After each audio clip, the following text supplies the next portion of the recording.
Raw Women's Champion Nikki almost superhero pins Charlotte Flair clean after a grueling match. Nia Jax busted pretty badly during a match with Rhea Ripley, and boss time Sasha Banks triumphantly comes back and turns on Bianca Belair that same night.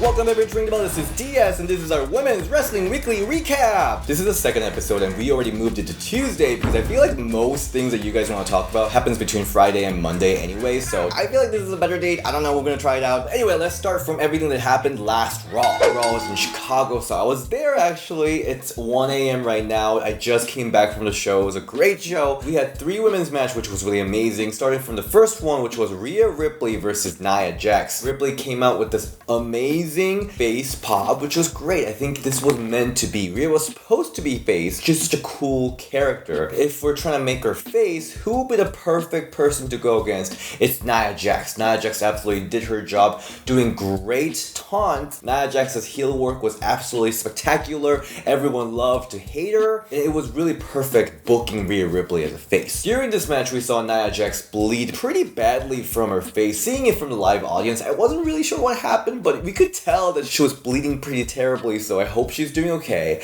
At the end of the match, we had some weird timing of Shayna interfering, but it backfired on Nia Jax, so Rhea Ripley picked up a win with the roll-up. Nia Jax and Shayna Baszler had a little bit of an argument, and then Chicago started chanting for Shayna, which was a great moment. So maybe Shayna as a really cool face is something we might be looking into. But also, what do you guys think about this Team Shania breaking up? I'm kind of mixed about it. I am excited to see both Nia Jax and Shayna go as a powerful solo competitor. I am happy for that. But also at the same time, we don't have tag teams. What does that mean for the tag division? What does it mean? Shayna, after this little altercation, walks away, and then Rhea Ripley comes back in, hit that riptide really hard on Nia Jax. Well, not really hard. It was still pretty cool to see her hit that riptide on Nia Jax. Yeah, I think this is satisfaction for me. Great job reestablishing Rhea Ripley as a cool face character, and also Nia freaking Jax finished the match with all the bleeding she has. She is a badass woman, so for that, another satisfaction. You deserve it. Next match was Tamina versus Doudrop. Tamina walking out with both titles. We're feeling the emptiness of Natalya. Eva Marie came out with Doudrop. What I did realize being in the live crowd is that Eva Marie got no reaction, which I'm really surprised about, because I feel like the whole point of bringing Eva Marie back was to get that audience reaction. I think this is going to be the whole engine behind Doudrop's storyline too, but people really didn't care much about the whole Eva Marie situation. If anything, what Eva Marie has is that natural heat. If she doesn't have that, it's not like she's very charismatic on microphone. I just don't know what else she could bring to the table. This was an okay match. I mean, it was really just there to set up Alexa Bliss after the match, but definitely seeing Samoan drop on Doudrop was pretty cool. So I don't know, for this, meh. After this, Alexa Bliss showed up on Titantron with Lily, and she just kind of basically laughed at her. Whatever she's doing is basically what kind of generic diva feuds do. They just laugh at you, dress up as each other to taunt each other, like a classic diva thing. Alexa Bliss and Lily are very special characters, so I want more from them. But I think what we saw later, after Eva Marie and Doudrop attacked Alexa Bliss at the playground, and seeing Lily stand up, the supernatural stuff, I think that's where the real money is, and I think they were building up to it. Hopefully we'll see a little more interesting stuff coming out from Alexa Bliss and Lily. So for this segment, I give satisfying. And lastly, we've got the main event. Oh my god. Main event for 3 weeks, Charlotte Flair and Nikki A.S.H. I mean, I'm so proud of these women. The promo from Charlotte was great. I mean, she was comparing herself to Simone Biles. She brought some interesting points about how 3 of the Money in the Bank cash-in was on her. She talked about how it is the most coward way to win the title. Well, what really stood out to me was when Nikki A.S.H. came out and attacked Charlotte Flair. I love that Nikki A.S.H. character is for the kids and it's all about positivity,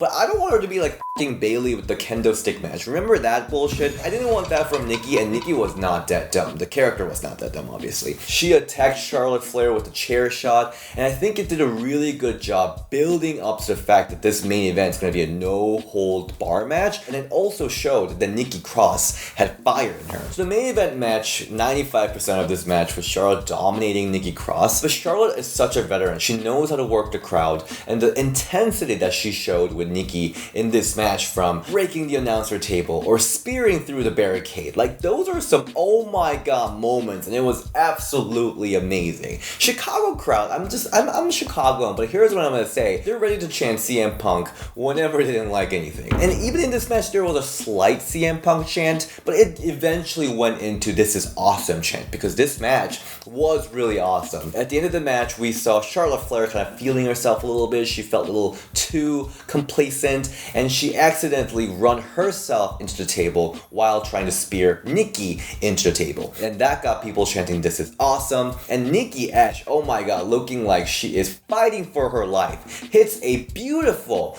beautiful finisher on the second rope. She got the clean pinfall from Charlotte. This is not what I expected at all. I didn't expect Nikki to win, especially the clean pinfall. So for her to win here, it really shows the fire she has, and this shows that WWE is putting a little more effort in Nikki Cross than usual babyface. What WWE usually does for sympathetic babyfaces is that they make them lose until to a point where a lot of people are kind of lose interest or kind of lose faith in them. But they're not doing that with Nikki A.S.H. So this booking makes me actually more interested to see what they're gonna do leading up to SummerSlam. I think this is good booking, and this fire from Nikki A.S.H really is making us to really root for her. And if you are not rooting for her yet, maybe watch my interview with Nikki A.S.H that we did. She talks a lot about how Nikki A.S.H character is not something that she just came out of nowhere, but it's all the way from Shimmer's Nikki Storm days to NXT Sanity days. So she really talks about the evolution of the character, which I made appreciate her character even more. So go watch that interview right now. But this match and this ending, 100% satisfaction for me. I freaking loved it. And I do have to say, after the match, Charlotte was walking out, and this is so stupid, but I was like blowing her kisses, and Charlotte grabbed it. It's dumb, but I had that moment with the queen. Going back to last NXT, we saw Dakota and Raquel Gonzalez had that promo. This is the moment that we've been all waiting for. In the promo itself, the content of what they said really didn't matter. It was like a tease point, you know what I mean? It was like, keep teasing. Is she gonna turn now? No. Is she gonna turn now? No. Like, it was just like a tease after tease after tease. Like, what is this happening? And they waited until the very end when the music started celebrating. I guess it's not happening. And then, boom! Fire! What the hell? It was good because it was good. I was like so interested when it was gonna happen. I know that people send me spoilers, so I knew going in, yes. Even then, when I was like, when is it gonna happen? I was like so excited about this. So they did an absolutely amazing job. It was very, very entertaining. Especially Raquel. She didn't have like the good opponent, you know what I mean? Like, she had Ember Moon, she had Xia Li, which was great matches, but I think she needed someone that is intense while having a great storyline. So I think Dakota and Raquel have something special, and I think Dakota, especially with the kick, she can match the intensity of Raquel Gonzalez right now. So I'm really excited for the storyline. This could be make or break for both Raquel and Dakota. Super excited to see what's gonna happen here. Super satisfied here. Two cute segments that happen. Zoe Stark's interaction with Io Shirai. I can't believe they're the tag champions. Zoe trying to have some friendship moment, at least partnership moment, like get to know each other kind of moment, because we all know they're such a makeshift team, and NXT also knows that, so I think they're gonna make that into a storyline, which is kind of cute. I think it's a cute idea. At least acknowledge it. Don't act like they're the best friends already. I love Io Shirai, how standoffish she is. No thanks. Her character is so adorable, and I think her character, it's what really made this segment. Zoe Stark, she's a freaking great wrestler, but the presentation-wise, the character-wise, so far I'm getting a very generic vibe, so I hope through this storyline with Io, who's an amazing character, she can get something out of it. Maybe we'll get to learn a little bit more about her, and maybe we will end up liking her. You know, satisfaction for me. Next, we saw Mandy Rose talking with JC Jane and Gigi Dolin with the classic blazing Becky Lynch hair. It was very short. She has something going on very secretive. I want to know. I'm Confucius. I'm not against a slow burn, but I'm curious. Next, we saw a tag match. Frankie Monet and Jessie Kamea versus Casey and Kaden. You know that I love some team of Casey and Kaden. We saw Jessie Kamea and Frankie Monet, mostly Frankie, dominate most of the match. First of all, I love Frankie Monet's entrance where she kind of collided with Robert Stone. That was a great moment. I love how over the top she is. At the end, we saw some kind of interference from Robert Stone, which was kind of weird. So he threw his merce, the man purse, towards Frankie, and Frankie's like, what the hell's going on? I was like, what the hell's going on? That was pretty like stiff throw. Robert Stone's like, use it. It was very confusing, but eventually this interference led to Casey and Kaden hitting their amazing finisher, which was I'm like very, very, very into. You know, Casey and Kaden, they're so exciting to see in the ring, the way they move, so unique. I love watching them, but their character is so annoying. I'm like, who's the heel here? We even finish each other's sentences. Hopefully they can find their direction, because I feel like they could be natural babyface. I think they don't even have to try that hard. Hopefully this storyline goes somewhere. But satisfaction for me. Next we had AEW Fight for the Fallen, where we saw the official debut of Thunder Rosa as the official All Elite member, the AEW member, because she just got signed. This match was kind of a showcase match for Thunder Rosa. I freaking love that picture-to-picture promo that Thunder Rosa hit. She was trying to say she was very excited to be All Elite, but she was like, I'm very excited to tell you why I'm All Elite. I was just like, and I am very excited to show absolutely why. Thunder Rosa, I love you. She has like such a natural intensity and charisma. It's absolutely amazing. This match though, it was against Varsity Blondes, Julia Hart. I love Julia Hart. She was such a cute girl, and her whole gimmick with the two jocks, the blonde jocks, I think it was really cute. I actually almost want to see where Julia Hart goes, so I was kind of like, I want Julia to have a little more moves in. But no, this was a squash match for Thunder Rosa. It did its job. The crowd was kind of dead. Did we need Thunder Rosa's showcase match? We already saw what an amazing job that she did against Britt Baker, Hikaru Shida. So I don't know if this was a redundant booking. If anything, I wanted to see what her character or storyline would be in AEW, but I guess that's not what you expect from AEW, is it? I'll say meh for this one. Meh. This is a new reaction I added, by the way, but if you have a wrestling version of meh, please recommend it to me. And then we saw a segment from Britt Baker, which she basically said she broke her wrist.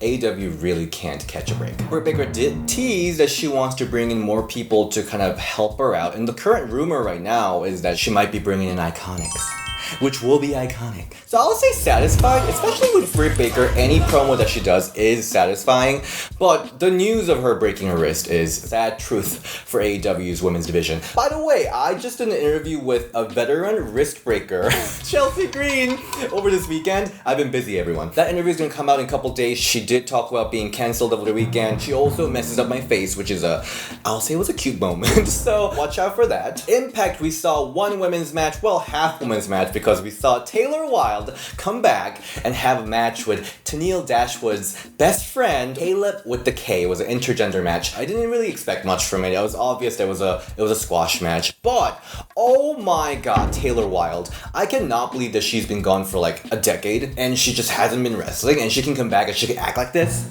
She can wrestle this well. I could not believe that. Like, some of the spots, obviously knowing that she was going against someone that can base her with strength, the move that she did on Caleb with the K was abso-freaking-lutely amazing. I'm satisfied. I texted Gail right away after seeing this match, and I'm like, how does she have no ring rust? And she's like, something about Canadian water, you know what I mean? And we're having some fun with Susan, but Su Yung is back, and this time, Kimberly is along with Su Yung in the dark side. Kimberly says her time has come, and I'm really excited to see what the transformation for Kimber is. It was short and sweet, but I'm super satisfied. And lastly, on SmackDown, oh, it was a big night for SmackDown. We've got Bianca Belair come out and cut a promo. Something about Bianca Belair and Nikki A.S.H, they are a very genuine face character, which I love. Whenever they speak, I do believe that they're actually very appreciative, very happy to be the champion, and we also know that they worked hard to be there. So I love that both face champions are very genuine on the mic, because that sometimes is very difficult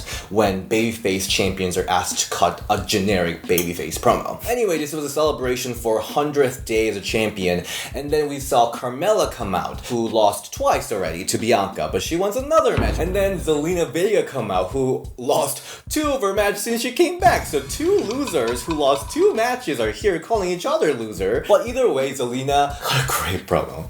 She looked great, and the promo sounded amazing. She said she is the moment, and I'm like, wait a minute, you're not, but I believed you for a second. She was that good. Zelina and Carmella came out to challenge Bianca Belair, and Bianca was like, Zelina, you can go with me. And then Carmella and Zelina started beating up Bianca, and who came back with the thunderous pop? Sasha Banks. After saving Bianca, Sasha Banks quite aggressively pulled Bianca up, and then hugged. It was the greatest thing in the world. People are cheering. I liked it. I think it worked because of 2 ways. We know that they just won SB together. We saw how happy Sasha was after Bianca won the title. on the floor. It was all over social media. So like some of the stuff that we know outside of what was happening in WWE TV, it made me believe that, you know what, Sasha would come back and hug her after that amazing WrestleMania match. And I think Bianca, I'm gonna talk about this again, but Bianca, she's so great with facial expressions. She wasn't just smiley, all happy-go-lucky. When Sasha pulled her up, she looked very confused. She was serving face. She was telling a story of her emotions with her face. So I really like that for Bianca. And then of course we saw it again in the main event. So in main event we saw Carmella and Zelina Vega go against Sasha Banks and Bianca Belair. This was a good match, but really stand out was definitely when Sasha and Bianca were working together. Some of the tag moves that they hit was great. It was very innovative. It showcased both Sasha's technical side and also Bianca's like strength. Down the line I would love to see the tag team between two because something about them just clicks both ways, both as an opponent and tag partner. Sasha Banks picked up the win from Carmella, and what really shook us, or were we really shook, was when Sasha Banks, after dancing for a little bit, attacked Bianca Belair and turned on Bianca Belair just like that. I love it. Just the facial expression from Bianca when she was backstabbed. Oh my god, that was good. Like she looked like she lost the world. Like her facial expression was just something was on point this day, and I can't say enough great things about what happened. Like it was so good, and I love that they didn't have to do another, oh my god, can they coexist storyline. I'm so glad that didn't happen. Yeah, Sasha Banks coming back. She's a bona fide star. She got that reaction. And this match between Sasha Banks and Bianca Belair in SummerSlam is going to be a huge match. Very satisfying. I love this whole Sasha Banks return, how it was booked. But we do have to talk about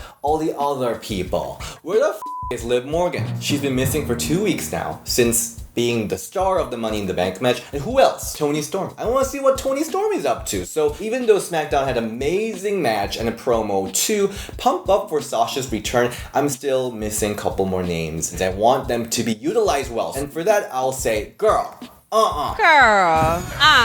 Thank you so much for watching this week's review. You can find me at DSShin on Instagram and Ring the Bell DS on Twitter. You can find me, Joey, Moxie, and Paloma, all of us almost 24/7, not really, on our Patreon exclusive Discord. So join the Patreon. Okay, see you next time. Bye.